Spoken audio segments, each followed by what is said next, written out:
Thank you so much, fellow fans of Clash of Clans, for stopping by, for spending a few minutes of your day with me. And that's right, Galadon, back on the trophy pushing road. Of course, this road is going to change dramatically in just a couple of weeks, so we're excited about that, of course. Definitely looking forward to some changes. Promised before July of 2019, it's absolutely going to happen, and I'm excited. In the meantime, still pushing, and I have to tell you, this base has been amazing. Okay, now I'm shocked. I'm telling you right now, I'm extremely surprised at the number of successful defenses it has had, and it's all thanks to the very bottom of the base. 6 o'clock, that position right there is annihilating attackers, and it's a fundamental that has worked for years in this game. It is the teaser base. You may have heard this. If you follow the channel for years, you know about the southern teaser. This is a version of it with that town hall that appears to be kind of close to the edge of the map, kind of easy to get to. But yeah, as you can see, the entire world comes down on anybody that tries to enter from the bottom of the base. Even worse, the bottom right, because remember, most players are right-handed statistically. So, most players who are right-handed are going to attack from the right side of the base. If you don't think this, just take a moment to consider which hand you primarily use and how it's easier to look at a mobile device, to touch a mobile device on the right-hand side with your right hand or from the left-hand side with your left hand. Okay, it's an unconscious thing that people do given a base that appears to be more or less symmetric in design, and that's what you're seeing right here. And what I mean is there doesn't appear to be an advantage to come in from the left or the right. Obviously, top versus bottom is different, but left, right, it just looks pretty much almost exactly the same. The cannons, the storages. So most of the time you get players just like this guy who come in from the right-hand side. Well, it just so happens, I will expose my secret. Yes, every single mine, bomb, trap, Tesla, seeking air, whatever, they're all over there. The tornado trap is on the outside of this base. Everything is ready and designed to wipe out an incoming assault, mostly from the bottom right, from about 4 or 5 o'clock. Now, obviously, that last attack came in from the bottom left. Things worked out because it's the whole bottom of this base really that's focused. But again, it is just amazing to watch, and, you know, players are going to continue to fall for it. Now, I will give you this insight. I am at 5,600 trophies. Okay, I'm not just like right at the edge of Legend League. I'm at 5,600. These players are above 5,000, and one of them was above 6,000 when he hit me and still did not manage to grab a star. And you saw how close. Check this one out. Is there? No, there's no visible damage left. How is that thing standing? I'm telling you right now, a goblin fart takes down that town hall. Absolutely. It had about 2 hit points. And desperation, you could see, come on, anything, just, no, not going to happen. Even just the wind created by a barbarian sword slashing by would probably have taken that town hall down. I'm pretty sure that's in the code somewhere. It does like 0.8 hit points, but no, I'm kidding. All right, so another victory for this trap base, and we watch again and again similar strategies because, well, right now P.E.K.K.A. Smash or anything with P.E.K.K.A.s and bowlers seems to be extremely strong. But look at the focus right here. Look at the Teslas going crazy. Look at the Seeking Air Mine, Skeleton, whatever you name it, they're there. Everything is down there at the bottom. And so what happens is attackers have to devote a huge amount of attacking resources to just to clearing this bottom part of the base. And remember, the Dark Elixir storage, one of the highest hit point structures that you can place, and I put it there, and in essence, it is protecting those Teslas without being an obvious visual wall, because players don't see storages necessarily as walls, but they are. It was there, and obviously the Barb King, the healers didn't do well, a lot of stuff didn't do well. The Warden's ability, check out all the wizard towers, all that splash damage. Again, this town hall looks like it's in trouble. Look at the bowlers moving right after it. The ice golem there, again, massive damage incoming to that town hall. There's even a P.E.K.K.A. pounding right on it. Doesn't happen. Can't get the job done. And notice, now, of course, a couple of things. First of all, yes, The outside Teslas, everything down there pours in a ton of damage, but also remember there's another part to the strategy here. That is that creating a funnel down at the bottom of the base isn't nearly impossible because there's like 786 gazillion hit points down there.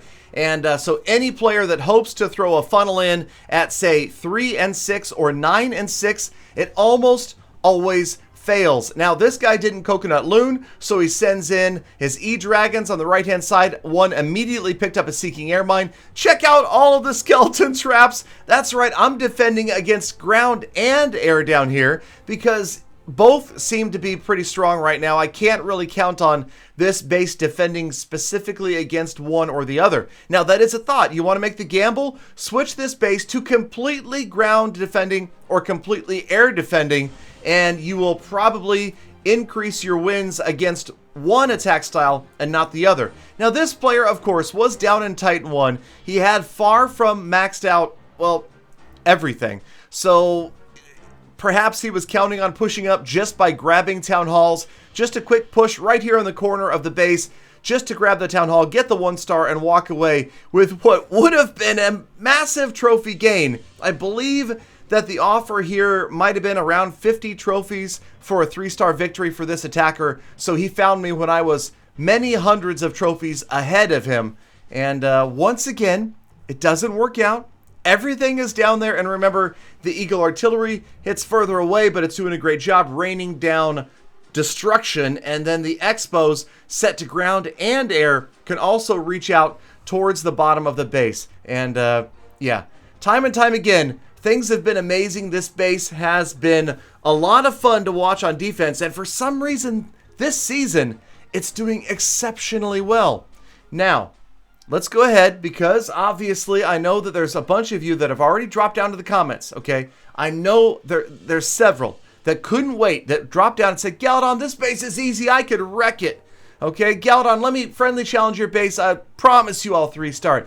Galadon, that base, anyway, whatever it is down there, you know they're down there, all right? But you're still here, and I appreciate that. Okay, this is Chris from Rotaghoul. I don't know this guy, Rotagal. Anyway, he's going to smash my base. And this is generally the counterintuitive way that you need to approach the Southern Teaser style base. When you see a base like this, especially when you see the defenses clustered where they are, you can usually count on, well, exactly what I've done. So if you come in from the opposite side, you're going to see much, much less defensive opposition. And this wall wrecker, let me tell you, look at the value that this wall wrecker is going to get through 1, 2, 3, 4 layers of walls. Gonna buzz through an Expo as well, and that's because most of my key defenses are too far away to do any good. And all the way up, right up against the wall to the Town Hall before it dumps its payload. And again, of course, STAP, spell timing and placement, does matter. Can you use proper troop deployment, spell timing, and placement to defeat a base like this from the bottom? Yes, in some instances you can, but coming from the top left, top right, or the very top, this base often gets annihilated.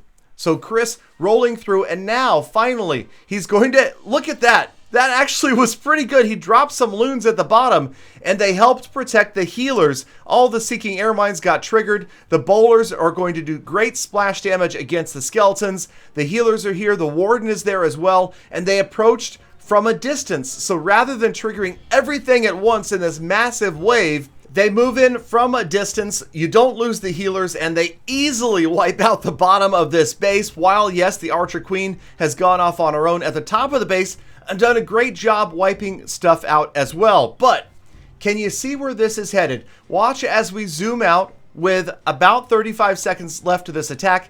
90% damage and a big group of well-protected, well-healed ground troops moving in.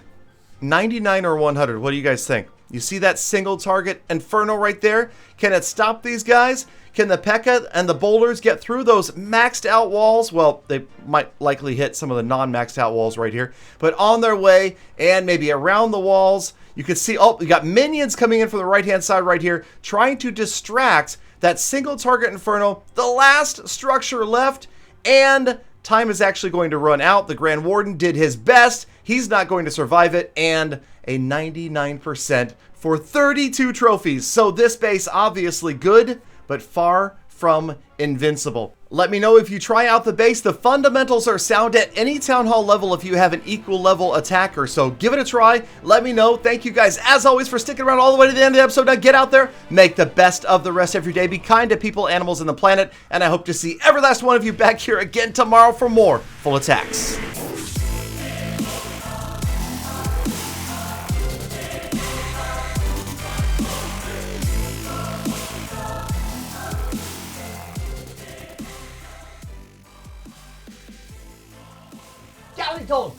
Galadon, I'd wreck that base. I'd destroy it, you noob. It's easy.